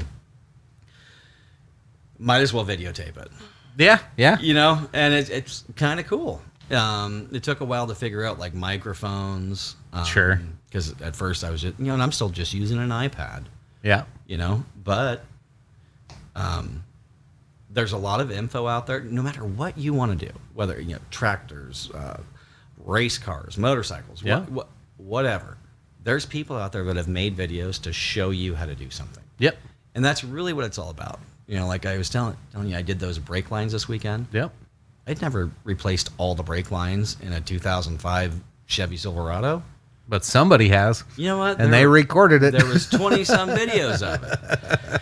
Now, unfortunately, I didn't have the time on my hands to record that. I just had to get it done because I was, immobile at the point. I did not have a vehicle that was working. But those YouTube videos, man, they showed me the tricks. They showed me how to make it easy. They how to bleed brakes on your own. I mean, come on. Right. Normally, I don't know if you ever had to bleed brakes when you were a kid, but you take a 20-ounce pop bottle, cap on top, drill a hole in it. Yep. Put a tube down in there, fill it up with brake fluid, and then put a little vent hole, and then when you pump the brakes, that fluid comes up as the vacuum, pushes the air back out. Yep. Oh, well who would have thunk it? Son of a bitch. Yeah, who would have thunk it? So, no, that's my wife has a Ford Edge and had to change brakes and rotors on it here like a year and a half, 2 years ago, and like my dad was a mechanic. My brother was he was a diesel mechanic in the Army. I've always had cars around growing up of things that needed fixed and always kind of helped. I got a couple of my buddies that just like to just tear apart Chevy engines out of a truck for fun. So I was always around it. So, but not that detailed. So yeah, I'm like sitting there like, do I go pay somebody? Like I was looking at the labor costs of it, and it was like for this, like they're asking like $2,000, $2,200 to change brakes and rotors, and I'm like, I know it's not that hard. So YouTube video, pop it up. My wife's like, no, you're not gonna do it yourself. I'm like, yeah, I am. Like I just watched the video. That's not that hard. I'm like, I can do that in just a couple hours, not knowing what I'm doing. Yeah, like that looks pretty easy. Bought all the parts. Yeah, cost me about $350, $400. Yep, good as new, no problem. Still, took a morning. Yeah. Yeah. So I started using it as a parenting tool. So anytime the kids say, well, how am I supposed to do that? Look it up on YouTube. Yeah. I'm telling you, there's a video for it. Yeah. He wanted to know, like, his fishing knots weren't holding. It's like, you know what? I've got my Boy Scout handbook. We can go through the fishing knots if you want. Pull it up on your phone, then we will. Yeah. And by the time I got my book out, he's already... Yeah, got it figured out. Yeah, cool. Yeah. So that video I did a couple weeks ago on my furnace blower, that's the exact same scenario. That as a guy who's in the industry, I was even to the point where like, do I have to call somebody? I mean, geez. Right. And that literally would have been $2,000 or $3,000, but being able to figure out that it was this little thing that cost $7 on Amazon. That's nuts, isn't it? Yeah, and being able to, having the skills to solder it back, a new one back in, boom, it works. It cost me $7. It's crazy some of the easy repairs people pay for. Like I had a couple brothers also doing like appliance repairs, and like they would get called, they would get paid mileage and time to drive out to some farm out in the middle of nowhere because like a hose came loose, or a wire just kind of got corroded and just needed cleaned up and put back in. Like they get hundreds of dollars for these trips for nothing. They literally took 2 screws out, looked at the panel, and went, there it is, got it. There you go. Yeah. And at that point, especially with appliances, you could almost buy a brand new one. Yeah, for the service call. Yeah. So. Well, that's why they make you buy the extended warranty. You know it. Well, they don't make anything to last anymore, right? No, they sure don't. Yeah. Super disappointing. Kind of is. Ready for another? Or you going sure. to the whiskey or? Probably have a beer, and I mean, Jameson's not the answer, but it's worth a shot. Oh, I got Dalmore. You a Dalmore fan? Haven't had it, but I'll give it a try. Dalmore's some of the good Scotch that I'm. James Patterson, I believe, is the master distiller of Dalmore. Is that the little wizard boy? I don't think so. Did I miss? Isn't James Patterson the guy from the? Thank you. From the Twilight movies. It might be. I'm not sure. Right. So that's that might. Okay. So when someone brings up something like that, Yeah. I don't know. I always go back to Harry Potter. Oh, is that the little wizard boy? I got all kinds of weird. Iowa Eagle. Is that any good? Yeah, I love that beer. I randomly picked up a bunch of local Yeah. brew beers a couple weeks ago and Out of Cedar Rapids. just been trying different ones slowly over time. So See if in they're any my good. in the new company I'm with, during my interview, the owners are great guys. I'll set that over there too. Yeah. Great guys, just salt of the earth. You and me, sit down and have beers with you, and we're talking, and they're throwing me ammonia questions, which That is pretty good. unless you're an ammonia guy, you're not going to know it. Sure. So they start throwing it out, and I start answering. They're like, Yeah. and they put an Iowa Eagle in front of me. Nice. I'm like, okay. So yeah, we do work for those guys. Nice. Yeah, it's fantastic. This is pretty good, actually. Yeah, it's light, still has some flavor. Yeah, when it said crisp, I was like, yeah, it is kind of crisp. It's in a good way, though. That's different. I haven't had anything quite like that. Yeah, they have an Oreo stout as well. Oreo. That tastes just like an Oreo. Wow. Yeah, once again, one of those. Otherwise, Yeah. you'll get a sugar headache. There's a few of them that are. Sometimes they can really mess up a stout. Like the best one I had, I think it was a Breckenridge. Breckenridge does they have a couple different stouts. I can't remember exactly which one it was, but it smells god awful, but it tastes amazing. Like there's just some of them that you got to watch out with some of those stouts though, because they'll smell amazing, everything sounds good, and then you taste it and you're just like, what the hell did I just? Have you had Toppling and Goliath? I don't think so. So they won, I think, best beer in the world. Oh, nice. Like, I don't know if it was the world or the nation. It was a big one though. I'm gonna say 5 years ago, and they're out of Decorah, Iowa. Decorah, okay. So northeast, far Yeah, way northeast up in as the you corner. go. And I spent about 10 years of my life up there, and remember when they were just starting, and like good on them, just a bunch of college dudes that like to make beer, and they did it out of an old Dairy Queen, basically. Nice. Yeah, That's cool. yeah, it's pretty widespread now. You ever try to do your own brew? No, That's another expensive hobby. right. It's like I have some. That's one I'm interested in, but I might do it someday. Yeah. But like I got enough going on. Right. A buddy of mine used to make his own wine, and that really turned out to be just kind of like hooch. I mean, Oh yeah. yeah, like we'd bring the thermoses like that big on the river kayaking, and next thing you know, we're laying down like, oh god, I shouldn't have drank that. Yeah. That's the good stuff, Yeah, man. it did taste so good, but there was no kick to it. So Yeah, you didn't. Yeah, they'd come back and bite you in the ass later. No, I'd done with like some of those like little batches in a box thing, and I was like, yeah, that didn't taste that great. That wasn't that good a beer. And then I did one God, I'm trying to remember what it was called, but it was like it was the plainest, simplest version of beer you could bottle yourself and do. I watched a YouTube video. You can do it all home brew with just need a 5-quart bucket to make the wort pretty much, and it ended up okay, but it didn't when you put the sugars into the bottle, that's where I screwed up. It didn't carbonate the way it should have. So when you open the bottle, it was already stale, and I had 2 of them that came out great. The rest of them were trash. So it was like 2 of them I got the bottle sealed right and it fermented right and ended up carbonating correctly. The rest of them sucked. So that was really disappointing. I didn't dump a ton of money into it, but it was his first try, first batch, and it was just kind of like the most simplest way to brew an ale.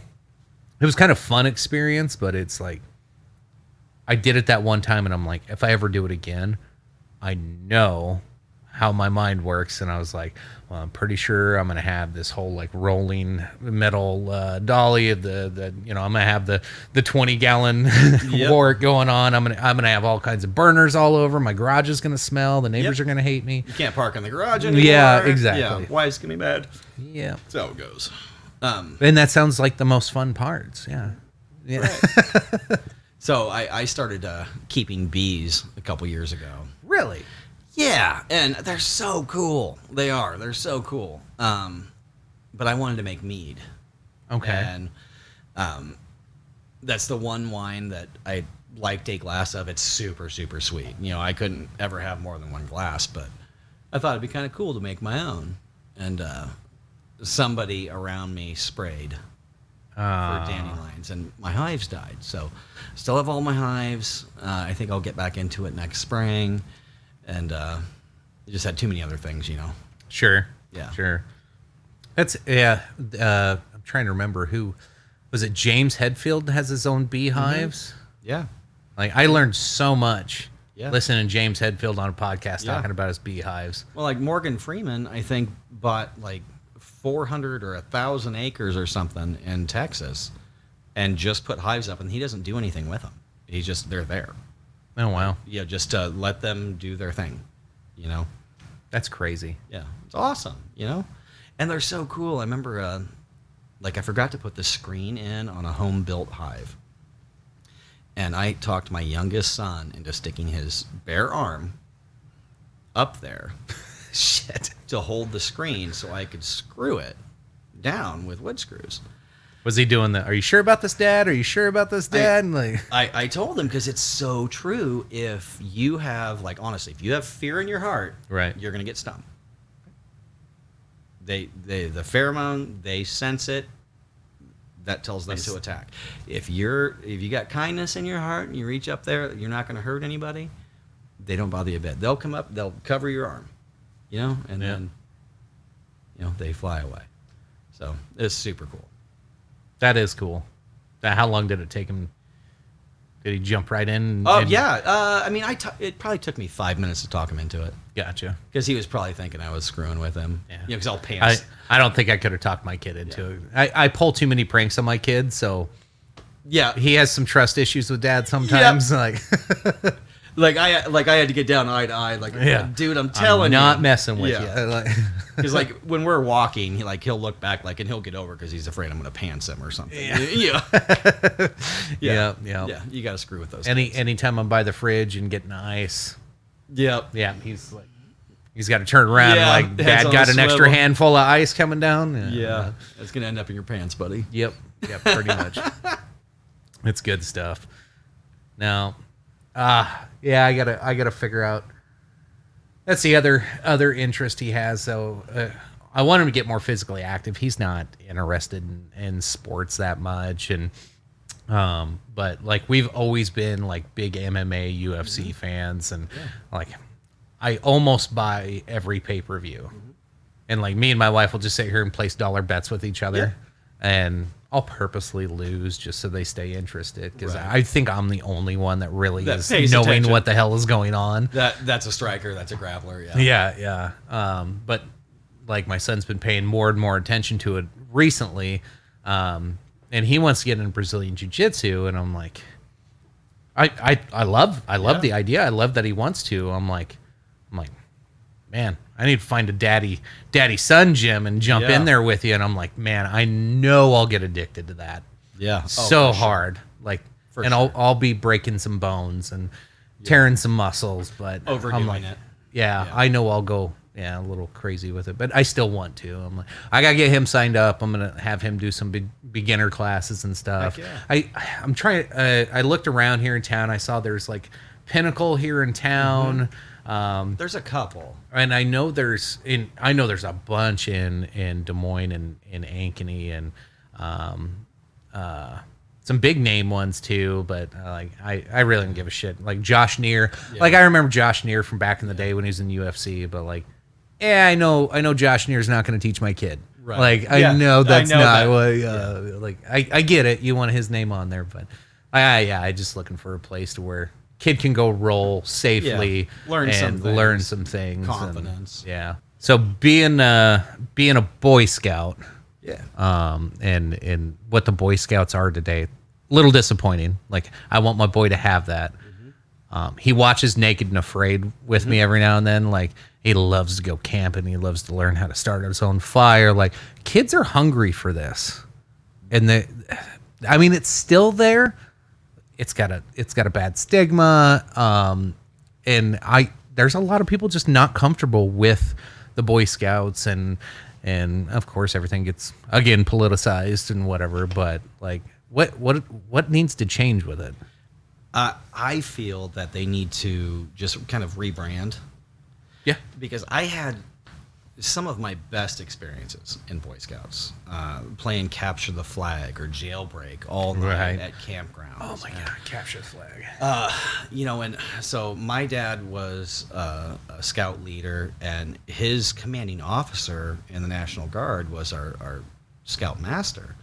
And we had a lot of really knowledgeable guys. That's kind of the problem with the workforce now is like nobody knows how to do anything. Yeah. Nobody can read a tape measure. Nobody can show up to work. Those are the guys that did. Yeah. They showed up to work. They graduated high school being able to know how to rebuild a motor and run electrical in their own home. It's different, and that's especially in the trades. Yeah. But it kind of starts with like where the Boy Scouts are. Of getting these kids back out to where it's cool. Yeah. I remember getting made fun of when I was in Boy Scouts, but I was the wrong kid to make fun of because, like, now we're in a fight. Yeah. But other kids that didn't have the upper body strength at the time right. to defend themselves, they just got picked on. Sure. Man, Boy Scouts was awesome. Like I was talking about Philmont. Going to New Mexico and hiking in the mountains for 2 weeks. You want to talk that's about... a life-changing experience. Yeah. And as a child, I mean, that's a big got deal. Some grit to it. Yeah. Where you're purifying your own water. And there's there's floaters. Those little things. Yeah, floaters, swimmers, or sinkers that are in your water. Yeah. And knowing how to purify that with chlorine or bringing it to a boil by starting your own fire. Yeah. Setting up your own tent every night, hiking 15 miles. You talk about building self-confidence. Yeah. That's where it's at. That was something else. Last summer, my boy wanted to do. He was wanting to filter his own water, and doing survivalist type things. And we're starting pretty low level stuff, but he's like, I want to learn how to filter water. And I was like, all right, dude. Well, we live in a town. Like, we have limited resources here, so we're going to have to go scavenge for some stuff. That means we're going to have to get in the truck, go drive around. Yeah. I was like, I need charcoal, I need gravel, I need small rocks, I need big rocks. Yep. Like, let's go look for some stuff. Yep. Make it out of a bag. And so, well, it was so fun, though, because I was like, where are we going to go find charcoal? It was like I got a Traeger that doesn't leave any charcoal behind. And then our fire pit's gas, so I don't have any charcoal at the house. So, where are we going to go? Well, there's a campsite just outside of town. I'm like, all right, let's go to the campsite. So the kids having to think about it. And so we're out at one of those old little campsites where they were grilling. And we're picking all the charcoal out of there, putting it into a little baggie and crushing it up. So we got our powder. And I was like, all right, now I need some sand. He's like, well, we're at the campsite. Let's just go down to the beach. I'm like, all right, let's go down to the beach and get a bucket of that. It was so fun. We spent an entire day just gathering supplies for it, and made it a cool moment with dad and son. But then we went home, and I showed him how slow it is to filter water through one of those, and we just used a 2-liter bottle with the cap on it, and poked some holes in the bottom of the cap, and then filled the damn thing up, and it was just drip. And he's like, oh no. This isn't like turning a faucet on. I was like, you might have a cup of water in the morning. Mm-hmm. Yeah. It's going to take a while. And I was like, even we're going to have to come back in 2-3 hours because it's still got to get through the sediment from the bottom there, like the first like 20 drops are not going to be good. Right. So like, yeah, just teaching him that. But that was one of those moments where he was like, oh, this isn't as easy as it sounds. Like, Right.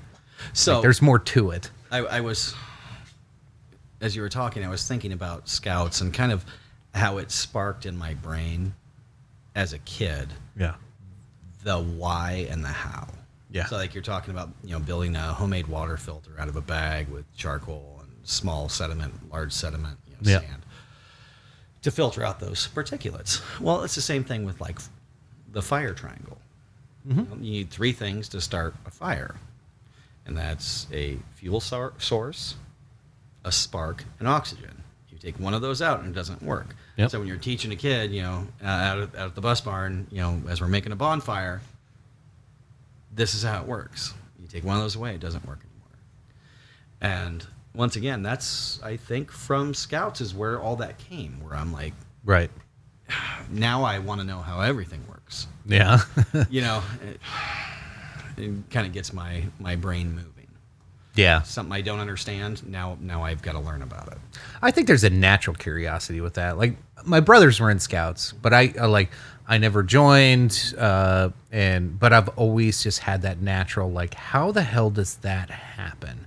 Like, man, my mom used to always get so pissed at me. Like, I'd have the VCR like ripped in shreds and torn apart, Yep. and I'd be hitting the eject button and seeing how all the pulleys are working, and be like, oh, I get how that works now. And anytime something was broken, I'd be like, worst thing that could happen is I take it apart and it still doesn't work. Like, Well, it works now, but I have extra screws. yeah. Oh yeah, no, man. I am still that guy though. I have bags of Yep. screws. Where do they come from? No, I'll look at it and be like, oh my god, that's from the Xbox 360 Yeah. that I modded. Yeah. Like, Oh, for sure. every now and then I'll find a little bag in a toolbox and be like, oh shit, I remember that. Like, I'm telling you though, like hiring young men, and I would hire young women too. Right. In fact, some of the best welders in the world are women. Yeah. They have a higher attention to detail, or so they say. yeah, But having a kid or a young man that will show up to work, has a driver's license, isn't have a lot of life problems, Yeah. where he's going to be able to show up, read a tape measure, or just take direction without breaking down. Yeah. Because I'm in industrial refrigeration. It's an industrial construction field. You got to have some thick skin, Yeah. and the guys have your best interest in mind. They're not just being mean to be mean, but they're going to tell you, hey, you're being dumb. Yeah. What are you doing? right. Stop it, snowflake. I don't care who you are, what you are. This is the job you're here to do. There's a sensitivity level that 10 years ago you were like, if you would have told me or you or anybody 10 years ago that we would be at this point today, that people get as upset as they do over the silliest things, Right. and it's not like an upset of, hey, I don't appreciate you, like kind of being a dick there. It's it's a freak out, it's a lose your mind. It's not a conversation anymore. It's just it's a 0 to 60, and with there's no rationality anymore. It's kind of, I don't think it's that big of a deal, but there's people out there that there's just no rationality. You can't talk to them. Right. You can't say, whoa, hey dude, like what's going on? Like, we can fix this. Like, what happened? What did I do wrong? That's not a thing anymore. Nope. There's people out there that will just, it's over. It's I'm done. so far left leaning that I'm almost back on the right side. Yeah. I will respect anybody that shows me respect. I'll match your energy. Yeah. But if you're junk, you're junk. Right. Call a spade a spade. Yeah, it is what it is, man. So when you do find that diamond in the rough, I found a kid here from Norwalk, and this has been 10 years ago. He was my neighbor, And, we're out in the front yard drinking beer on a Friday night. And I barely knew his mom and dad.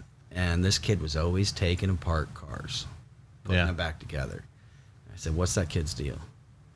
And they go, well, he's going to go to, whatever the college is up in Marshalltown. I said, I'm going to go talk to him. Yeah. So, hey, bud, what are you going to do with your life? No, I'm going to college. It's like, well, when you're done with that, give me a call. Because I know exactly who you are. You're the kid that can't stop taking stuff apart. Yep. Your hands got to be moving. And pretty sure, he went through maybe 2 semesters, and then he called me. What's it look like? So this is the deal. You're going to be on the road about, 2-3 years, but I'll get you to where you need to be. And, he's, the top service guy, at this company. Now, within 7 years. And looking at his friends that went to college, I think he's doing pretty dang well. Yeah. He's got a speedboat and a camper and a house and it's and no debt. It's this crazy thing today with 30, 40 years ago, going into college made a lot of sense because you were still learning the trades. There was a lot of things you were learning, but today, like some of the, I don't want to shit on anybody's degrees or anything like that, but like if you want to be a lawyer or a doctor, you need to go to college. Like there's a lot you need to learn, but there's a lot of things today it's a very open secret that a lot of places just hire you for a college degree just to say, hey, you committed to something for 4 years. But you really didn't. You partied for 4 years and barely passed your grades. And you got a piece of paper, and now you're $100,000 in debt, and you're going to go work a $50,000 a year job and spend half your life paying back that debt. For what? Yeah. What did you learn? You had a couple of fun years in college, I'm sure. You made some good buddies. Good for you. That's not everybody's story, but there's a lot of them that are like that. And a lot of them never come out of that debt. Like, I really, like, I hate saying it, but I am so happy I did not finish college. Because I know I'd be paying for it forever. Yep. And there's, like you said, I got a bunch of kids that I grew up with, went to college, did 4 or 5 years. They ended up moving back home, working on mom and dad's farm, barely making ends meet. Now, I'm sure they're happy. I'm sure they're happy with life. I'm sure everything's, fine. But like that I did not want to move back home. Right. I didn't want to waste a bunch of money just to move back home.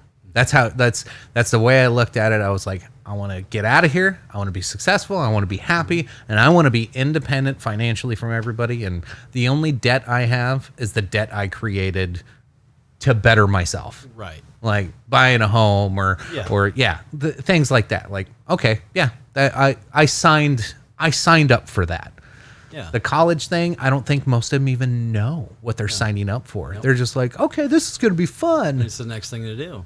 I'm going to get a piece of paper on my wall. I'm sure you know who Mike Rowe is. Yeah. Dirty Jobs. Dirty Jobs, yeah. He he testified at some Senate committee. I don't remember what it was. But it was about the trades. Yeah. And the synopsis of his speech was, in the coming years, there's going to be such, with all the baby boomers leaving the fields. Yep. There's going to be such a vacuum, basically, of the need for these skilled positions where you're going to pay as much for a plumber as you would for the psychiatrist you need to interpret the bill from the plumber. Yeah. That's basically it. Like, so opportunity looks like hard work and it's dressed in overalls. I think that's Benjamin Franklin that said that. Yeah, that sounds familiar. And it's so true. The second I started putting in a real, honest, hard day's work of fit and pipe, well, that's the day I started becoming successful. And that's the truth. Yeah. So if there's any young people out there that need, can read a tape measure, can show up to work on time, and can take a licking and keep on ticking, man, I'll put you to work. Yeah. You know, one of us will. And There- it's a humbling job too of any type of, no matter what it is, pipe fitting, welding, whatever. electricians, everything. But you're right. So like you have these people that do some of these jobs that, like, how much are they really doing in a day? Again, don't want to shit on any profession. I'm not going to go down that road. But at the end of the day, if the guy doesn't fix your toilet or keep the power on, keep the water running, you name it, keep your car going, like, why? Like the economy, we decide freely how much we want to pay for those things. When you have a shortage of some of those things, and that's always been my fear, when you have a shortage of some of these basic skilled labor jobs, or not jobs, but people to do or doing those jobs, you're gonna have to pay a lot more. Because if Jackson's the only one in Norwalk that can do X, Y, or Z, he's going to be overbooked. This is a basic supply and demand issue that's going to start coming around. And for a long time, there's been plenty to go both ways, but it's shrinking. It's shrinking fast. Big time. And that price it's going to come around. Well, it comes to the basic skills that people are learning in their adolescent years. Yeah. Do we even have wood shop anymore? I don't even know. I don't know. Metal shop, tech. Some of the best so in the trades, we call them hands. Well, that guy's a great hand. Yeah. Because he's a freaking hand, man. You get in there to do it, that guy knows what's up. Yep. He knows the tricks. They're like, here's what we're working on. Yeah. Got it. Shit you never thought about. Yeah. Oh, that's how that works. Yep. But all those guys came from tech downtown. And I don't even think it's a thing anymore. So Sad. it is sad. It's sad. I brought you another gift. I don't know if you want it or not, but these are our little logos for oh, nice. all temp refrigeration. It's a All little squeeze temp ball. refrigeration. Yeah. Is this your daily stress Yeah. ball? You're like, Know it. getting through the day. You also brought a bottle of Jameson. Appreciate it, man. Absolutely.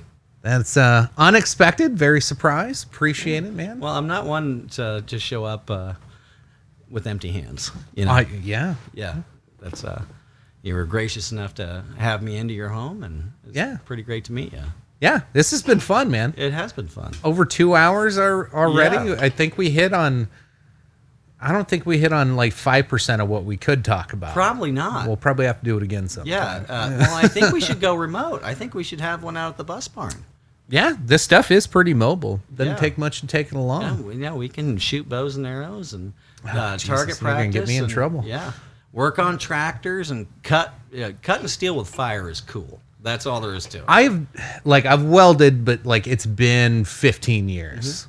Like I loved welding, Yep. but it's been like 15 years. So yeah, Right on. I'll probably fuck something up. So Oh, no, it's it'll cool. be a good time. Yeah, no, I've got fire extinguishers. The boys are there with the fire brick. So Nice. if you catch on fire, they hit you with the fire brick until you're out. It's only fair. It's only fair. Right. Yeah, but a great place to hang out and have some drinks out there. So Yeah. What's your YouTube channel? the Bus Barn at YouTube, or you can find me on Facebook at the Bus Barn as well. It's pretty Awesome. cool. I can always open for suggestions on new projects, and I'm hoping for a couple more out of the city of Norwalk here. So Awesome, man. Appreciate you coming over. That's it, folks. We'll call it from there.